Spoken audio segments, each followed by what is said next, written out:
மக்கள் சக்தி மூலம் டங்ஸ்டன் சுரங்க திட்டம் ரத்து செய்யப்பட்டதாக முதலமைச்சர் மு.க.ஸ்டாலின் தெரிவித்துள்ளார்.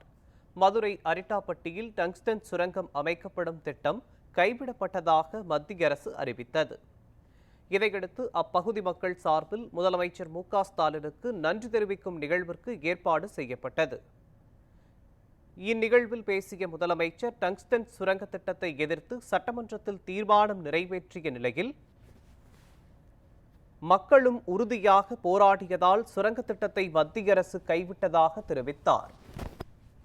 இதைத் தொடர்ந்து வல்லாளப்பட்டியில் நடந்த நிகழ்ச்சியில் பேசிய முதலமைச்சர் தமிழக அரசின் அனுமதியின்றி மத்திய அரசு சுரங்க திட்டத்தை அறிவித்ததாக தெரிவித்தார். இந்நிலையில் மக்கள் சக்தி மூலம் டங்ஸ்டன் திட்டம் கைவிடப்பட்டுள்ளதாகவும் அவர் கூறினார். 9/12/2024 அன்று டங்ஸ்டனுக்கு எதிரான தீர்மானத்தை நானே கொண்டு வந்தேன்.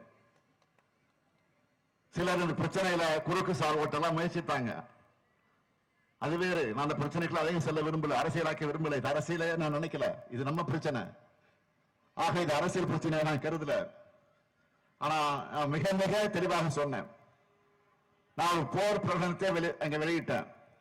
நான் இருக்கிற வரையில நிச்சயம் டங்ஸ்டன் அந்த கனிம வள சுரங்கம் வருவதற்கான வாய்ப்பே இல்லை. நாம் அனுமதி தந்தாதான் அதை உள்ள கொண்டு வர முடியும். அதையே மீறி வந்தால் நிச்சயமாக நான் முதலமைச்சராக இருக்க மாட்டேன் என்று அழுத்த திருத்தமாக சட்டமன்றத்தில் பதிவு செஞ்சிருக்கிறேன். ஆக இதற்குரிய வாய்ப்பே நிச்சயம் இல்லை என்பதை தெளிவாக சொல்லி இருக்கிறேன். ஆகவே அதில் திட்டவட்டமாக இருக்கிறோம். இதுதான் இங்க முடிவுமே தெளிவாக எடுத்து சொன்னேன். அப்படி ஒரு சூழல் வந்தா முதலமைச்சராக நான் இருக்க மாட்டேன் என்று சொன்ன போது கூட நம்முடைய அமைச்சர்கள், நம்முடைய சட்டமன்ற உறுப்பினர் எல்லாம் கூட ஏன் அந்த வார்த்தையை சொன்னீங்க, சொல்லியிருக்க வேண்டிய அவசியம் இல்லைன்னு சொன்னாங்க. எனக்கு அதை பற்றி கவலை இல்லை, பதவி பற்றி கவலை இல்லை, மக்களை பற்றி தான் கவலை, மக்களுடைய பிரச்சனை கவலை என்பதை தெளிவாக எடுத்து சொன்னேன்.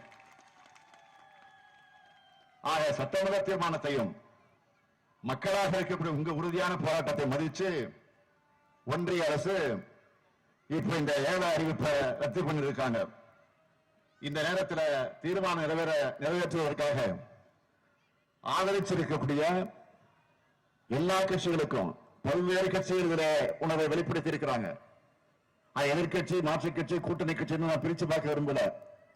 எல்லா கட்சிகளுக்கும் உங்க சார்பாக, அதே போல இந்த பகுதியில் இருக்கக்கூடிய மக்களுக்கும் இந்த நேரத்தில் உங்களுடைய நன்றிய வணக்கத்தை நான் மீண்டும் மீண்டும் இந்த நேரத்தில் தெரிவித்துக் கொள்ள விரும்புகிறேன்.